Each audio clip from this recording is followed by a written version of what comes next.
শিক্ষানীতি যখন পেশ করছিল এই উপমহাদেশে, তখন সে বলছিল তারা যে আমরা এমন একটি শিক্ষানীতি এই উপমহাদেশে দিলাম, যে শিক্ষানীতিতে জ্ঞান অর্জন করার পরে রক্তে মাংসে হবে ভারতীয়, চিন্তায় চেতনায় হবে ইংরেজ। চুল, চেহারা, লিবাস, পোশাক, চলন বলন, আচরণ, উচ্চারণ, পছন্দ অপছন্দ, রুচি, কালচার বদলে যাবে। ফলে এটাই হয়েছে। আজকে আমরা একটা দুইটা ভাগ হয়ে আছি, আমরা জেনারেল শিক্ষিত আর আমরা হুজুর। একটু বেকুব ধরনের যারা, এরা হলো হুজুর, একটু চালাক ধরনের যারা, এরা হলো জেনারেল শিক্ষিত। আমি গত বছর এটা শুনছি। আমি তো পাকিস্তান গেছিলাম, করাচিতে 6 দিন ছিলাম গত বছর অক্টোবর মাসে। তো তখন আল্লামা তাকি উসমানী দামাত বারাকাতুহুমের মাদ্রাসাতেই ছিলাম, ওনার জামিয়াতে। তো তখনও শুনছি। তো উনিও এখানে লিখছে যে আমি কানাডার সবচেয়ে বড় ইউনিভার্সিটিতে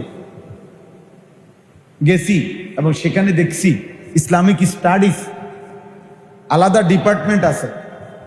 ইসলামিক স্টাডিজ ডিপার্টমেন্টের লাইব্রেরি ইসলামী বইপত্রে ভরা। পৃথিবীর যেই কোনো আন্তর্জাতিক ইসলামী বিশ্ববিদ্যালয়ের লাইব্রেরির কিতাবের চাইতে 100 গুণ বেশি। এবং ক্লাসরুমে গেছি, ক্লাসরুমে গিয়ে দেখছি লেকচারার ইসলামিক স্টাডিজের উপরে এমন অসাধারণ লেকচার দিচ্ছে যে যেই কোরআন সুন্নাহর তথ্য, দলিল, প্রমাণ যেটা আমরাও শুনি নাই, মানে উনি বলছে, কিন্তু যারা পড়তেছে তারাও খ্রিস্টান, যিনি পড়াচ্ছেন তিনিও খ্রিস্টান। 100% কেউ যদি আল্লাহর দ্বীনের জন্য নিজেকে সমর্পণ করে, ইলমের জন্য, কোরআন সুন্নাহ, তো কিছু অর্জন। এটা আমরা ছোটবেলায় ছাত্র জীবনে বারবার শুনছি উস্তাদদের, বুজুর্গদের কথা, এটা মনীষীদের কথা। আল ইলমু বখিলুন জিদ্দা, ইলম বড় বখিল, কোরআন সুন্নাহর ইলম বড় বখিল। লা ইউতিকা বা'দাহু হাত্তা তু'তিয়াহু কুল্লাক। তুমি যদি তোমার পুরা নিজেকে দাও, তাহলে ইলম তোমাকে কিছু দেবে, কিছু দেবে। শতভাগ কেউ যদি কোরআন সুন্নাহর ইলমের জন্য নিজেকে উৎসর্গ করে, তো কিছু ইলম হয়। ইলম আর জ্ঞান এক কথা না। আমরা বাংলা অনুবাদ করি আর কি জ্ঞান, বাস্তবিক অর্থে জ্ঞান এটা যথোপযুক্ত অর্থ নয়। এর পূর্ণ অর্থ বুঝাবার মতো কোনো শব্দ বাংলায় নাই। মানে ইলম শব্দের অর্থ বুঝাবে এমন শব্দ বাংলা ভাষায় নেই। পৃথিবীতে আরবি ভাষার চাইতে অর্থবহ অন্য কোনো ভাষায় এত বিপুল পরিমাণ শব্দ ভান্ডার অন্য কোনো ভাষায় নেই। আরবি ভাষাই হচ্ছে সবচেয়ে সমৃদ্ধ ভাষা। এটা গায়ের জোরের কথা না, যুক্তির কথা। মানে এটা বাস্তবিক অর্থেই যুক্তিসঙ্গত দাবি এবং প্রমাণ শুদ্ধ দাবি। পৃথিবীর সবচেয়ে দুর্বল ভাষা ইংরেজি ভাষা, ফকির ভাষা, অভাবী ভাষা। গায়ের জোরে রাষ্ট্র ক্ষমতা যখন কারো থাকে, তো সে তার বহুত নিয়ম কানুনও চাপাই দিতে পারে। এই জন্য পৃথিবীতে ব্রিটিশ যখন ব্যাপকভাবে পৃথিবীতে শাসন করেছে, সাম্রাজ্যবাদ, তো এই জন্য আরবি ইংরেজি ভাষাটাকে ইউরোপ আমাদের সবার উপরে চাপায় দিচ্ছে। 190 বছর এক টানা আমাদের এই উপমহাদেশ ব্রিটিশ শাসন করছে। এটা 1-2 দিন না, 190 বছর। খামখেয়ালি কথা। 16 বছরে কলজা শুদ্ধ বুক মাটিতে লাগিয়ে গেছে। 190 বছরে হেরার কি অবস্থা হয়েছে বুঝেন না? দিবানিশি দোয়া ইউনুস পড়তে হইছে, রাতকে রাত কানতে হইছে। 190 বৎসর বেঈমান কি কষ্ট দিছে এই উপমহাদেশের মুসলমানদের। সেই ক্ষেত্রে সর্বত্র ইংরেজি ভাষাকে ব্যাপকভাবে চাপায় দিছে। 1831 সনে, তখন ব্রিটিশ পিরিয়ড, লর্ড ম্যাকলে সেই এই প্রথম একটি পূর্ণাঙ্গ শিক্ষানীতি যখন পেশ করছিল এই উপমহাদেশে, তখন সে বলছিল তারা যে আমরা এমন একটি শিক্ষানীতি এই উপমহাদেশে দিলাম, যে শিক্ষানীতিতে জ্ঞান অর্জন করার পরে রক্তে মাংসে হবে ভারতীয়, চিন্তায় চেতনায় হবে ইংরেজ। চুল, চেহারা, লেবাস, পোশাক, চলন বলন, আচরণ, উচ্চারণ, পছন্দ অপছন্দ, রুচি, কালচার বদলে যাবে। ফলে এটাই হয়েছে। আজকে আমরা একটা দুইটা ভাগ হয়ে আছি, ওনারা জেনারেল শিক্ষিত আর আমরা হুজুর। একটু বেকুব ধরনের যারা, এরা হলো হুজুর। একটু চালাক ধরনের যারা, এরা হলো জেনারেল শিক্ষিত। বুঝলেন? আমরা একটা অদৃশ্য দেওয়াল তৈরি করে নিচ্ছি। একদল হলো জেনারেল শিক্ষিত, একদল হলো হুজুর। একদল বাংলা, অঙ্ক, ইংরেজি একটু ভালো জানে, আরেকদল আরবি একটু ভালো জানে। একদল কোরআন শরীফ বিশুদ্ধ পড়তে পারে, আরেকদল কোরআন শরীফ অশুদ্ধ। একদল ওযু, নামাজ, সূরা, কেরাত, দোয়া, কালামকে খুব গুরুত্ব দেয়, আরেক দল জেনারেলকে খুব, শিক্ষাকে খুব গুরুত্ব দেয়। এইভাবে আমরা মেনে নিছি। অথচ এই পৃথিবীতে মুসলিম শাসন আমলে আমরা স্পষ্ট কিতাবে, ইতিহাসের কিতাবে, আমি নিজে পড়ছি, আমার কাছে বই আছে, বাংলা অনুবাদ হয়েছে, মুসলিম জাতি বিশ্বকে কি দিয়েছে, মাযা কদ্দামাল মুসলিমুনা আমামাল আলাম, 4 খণ্ডে এটা অনুবাদ হয়েছে, ডক্টর রাগিব সারজানির লিখিত বই। একটা সময় ছিল একই শিক্ষা প্রতিষ্ঠানে মুসলমানের মুহাদ্দিস, যিনি হাদিস পড়াইতেন, তিনিও হাদিস পড়াইতেন। ওই প্রতিষ্ঠানেই জ্যোতির্বিজ্ঞানী, যারা মহাকাশ নিয়ে গবেষণা করে, এরকম বিজ্ঞানী গবেষকরা, চিকিৎসা বিজ্ঞানীরা, ওনারাও সেখানেই গবেষণা করতেন। আর নামাজের ওয়াক্তে যখন বের হইতো, মসজিদে ঢুকতেন, তো নতুন কেউ আগন্তুক চিনত না কে মুহাদ্দিস, কে ডাক্তার।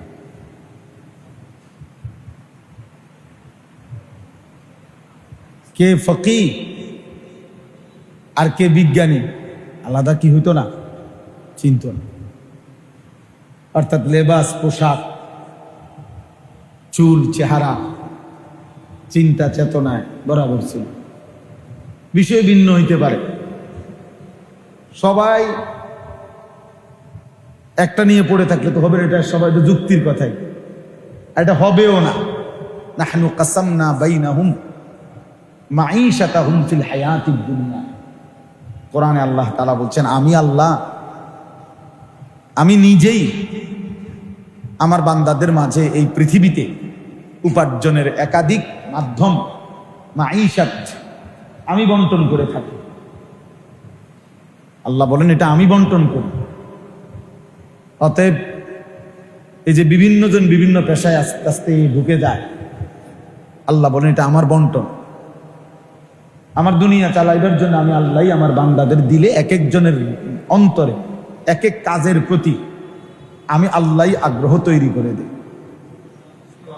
কুল্লুন মুয়াসসারুন লিমা খুলিকা লাহু, নবীজি সাল্লাল্লাহু আলাইহি সাল্লাম বলেন হাদিসে, প্রত্যেক ব্যক্তিকে আল্লাহ তাআলা যে কাজের জন্য সৃষ্টি করেছেন, নবীজি বলেন আল্লাহই তার জন্য ওই কাজ সহজ করে দেন। সিমেন্টের ফ্যাক্টরিতে বেটা কেমনে কাম করে আমাদের মাথার ধরত না। রডের ফ্যাক্টরিতে বেটা কেমনে কাজ করতে, মানুষ কিনা প্লাস্টিক, এই গরমে হে কেমনে কাজ করে আমাদের মাথায় ধরত না। কিন্তু সে তো বছরের পর বছর করতেছে না। ওর জন্য স্বাভাবিক। আমি একবার ছাতক সুনামগঞ্জ গেছি, চুনের ফ্যাক্টরি দেখছিলাম, তখন চুন পানের সাথে যে চুন খায়, তো এই বড় বড় পাথর পোড়াইয়া চুন বানায়। তো এইটার যে ফ্যাক্টরিটা, এটা মনে হয়েছে একটা মানে আগুনের গোলা, জাহান্নামের টুকরা, এত গরম, এত আগুন, ধাউ ধাউ করে জ্বলতেছে আগুন। এখান থেকে মনে করেন 50 হাত দূরে থাকতেও আমার মনে যেন পুড়ে যাচ্ছে এরকম। কিন্তু এটা সামনে দাঁড়াইয়া, এর লম্বা লম্বা শিক লোহার, এটা দিয়ে দেখলাম শ্রমিক লাড়তে আছে, উড়াইতে আছে, লড়াইতে হেঁটে দেখলাম ইজি তার কাছে বিষয়। আমার জন্য রীতিমতো অবাক যে আরে করে কি কেমন। যাই হোক, বলতেছিলাম এটাই ছিল মুসলমানের বৈশিষ্ট্য। আজ আমরা ভাগ হয়ে গেলাম, আমাদের পরাজয় সেদিন থেকেই শুরু হয়েছে, আমাদের ব্যর্থতা সেদিন থেকেই শুরু হয়েছে, যার ফলে আজকে আমরা সংখ্যাগরিষ্ঠ মুসলমানের সন্তানকে বুঝাইতে হয় প্রতিদিন যে ভাই কোরআন শরীফ শুদ্ধ করা দরকার। মুসলমানকে বুঝাইতে হইতেছে প্রতিদিন। এর চাইতে বড় আফসুস, এর চাইতে বড় ব্যর্থতা আমাদের আর কি হতে পারে। মুসলমানকে এটা বুঝাইতে হইতেছে প্রতিদিন সূরা কেরাত, দোয়া, কালাম শুদ্ধ করতে হয়, উচিত ওযু গোসল সুন্নত মোতাবেক শেখা উচিত। এই কথা মুসলমানদেরকে প্রতিদিন বলতে হইতেছে। আর ওনারা উত্তর দিতেছে, হুজুর আমরা জেনারেল শিক্ষিত, তো এজন্য আমাদের একটু কম হবে, এটাই স্বাভাবিক, কিছু মনে করবেন না। শুদ্ধ কয়, বাংলা কয় শুদ্ধ, তাব্বাতিয়াদা কয় অশুদ্ধ, ইংরেজি উচ্চারণ খুব শুদ্ধ।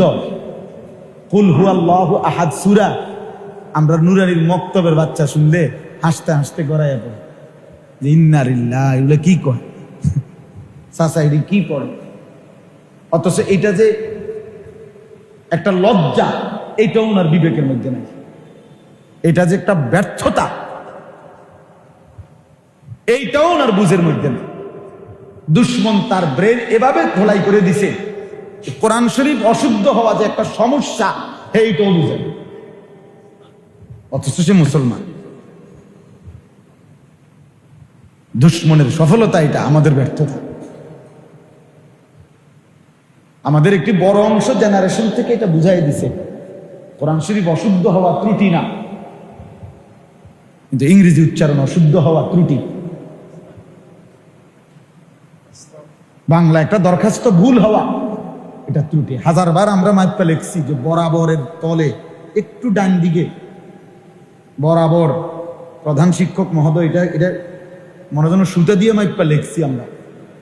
আগে এমন ছিল মাসুম জানানো, ওই যে আমরা রুল করতাম যে দাগ দিয়া দিয়া স্কেলের মতো এগুলারে, এরপরে লিখতাম যে ঠিক বিষয়, এরপরে বিনীত নিবেদন, এই যে মানে দাগ মতো হয়েছে কিনা, যে ওইটার লগে ওইটা মিলবে কিনা, সোজা না হইলে নাম্বার কাটা, সোজা না হইলে নাম্বার কাটা। এত নিখুঁত একটা দরখাস্ত শিখছি বাংলা, নম্বর হইল হয়তো 5। এটার মধ্যে পুরো বাংলা প্রশ্নের মধ্যে এটার নাম্বার হয়তো 5, কিন্তু এটার জন্য কমপক্ষে 50 বার একটা দরখাস্ত ঠিক করছে। কিন্তু যে সেজদার উপরে, যে নামাজের উপরে আখিরাত, যে কোরআনের উপরে জান্নাত কিংবা জাহান্নামের ফয়সালা, 40 বছরেও সেটা কোনোদিন শুদ্ধ করার সময় হয় না। হায় আফসুস, আফসুস এই মুসলমানের উপরে, আফসুস এই পড়ালেখার উপরে, আফসুস। এই জন্য বলছি ইলম বলা হয় কোরআন সুন্নাহর ওই জ্ঞানকে, যা ব্যক্তির মাঝে অর্জন হওয়ার পর আমলে রূপান্তর হয়, সেটাকেই শুধু কেবল ইলম বলে। আর নাই তো এমনি কেউ যদি ইসলামী কোনো কিছু জানে, এটা ইলম না, এটা মালুমাত, এটা হলো অর্জিত কিছু জ্ঞান যেটা সে জানে। এমন জানা সবাই জানে।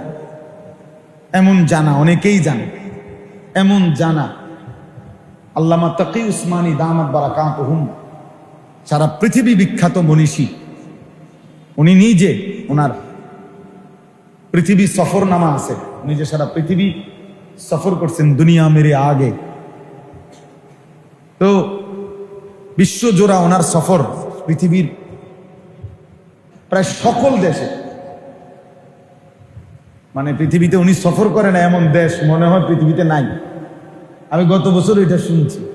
আমি তো পাকিস্তান গেছিলাম, করাচিতে 6 দিন ছিলাম গত বছর অক্টোবর মাসে। তো তখন আল্লামা তাকি উসমানী দামাত বারাকাতুহুমের মাদ্রাসাতেই ছিলাম, ওনার জামিয়াতে। তো তখনও শুনছি। তো উনি ওইখানে লিখছে যে আমি কানাডার সবচেয়ে বড় ইউনিভার্সিটিতে গেছি এবং সেখানে দেখছি ইসলামিক স্টাডিজ আলাদা ডিপার্টমেন্ট আছে। ইসলামিক স্টাডিজ ডিপার্টমেন্টের লাইব্রেরি ইসলামী বইপত্রে ভরা, পৃথিবীর যেই কোনো আন্তর্জাতিক ইসলামী বিশ্ববিদ্যালয়ের লাইব্রেরির কিতাবের চাইতে 100 গুণ বেশি। এবং ক্লাসরুমে গেছি, ক্লাসরুমে গিয়ে দেখছি লেকচারার ইসলামিক স্টাডিজের উপরে এমন অসাধারণ লেকচার দিচ্ছে যে যেই কোরআন সুন্নাহর তথ্য দলিল প্রমাণ যেটা আমরাও শুনি নাই, মানে উনি বলছে, কিন্তু যারা পড়তেছে তারাও খ্রিস্টান, যিনি পড়াচ্ছেন তিনিও খ্রিস্টান।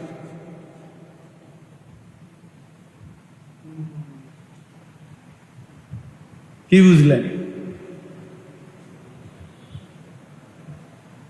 এই পৃথিবীতে একটি হাদিসের শব্দ এখন না মোবাইলে সহজ হয়ে গেছে, অনলাইনে, কিন্তু আরো আগে মানে একটি হাদিস কোন কোন কিতাবের মধ্যে আছে, এক একটা শব্দ হাদিসের, এটার বড় ডিকশনারি ছিল, মুআজাম আছে বড় বড় 12-14 খণ্ডে।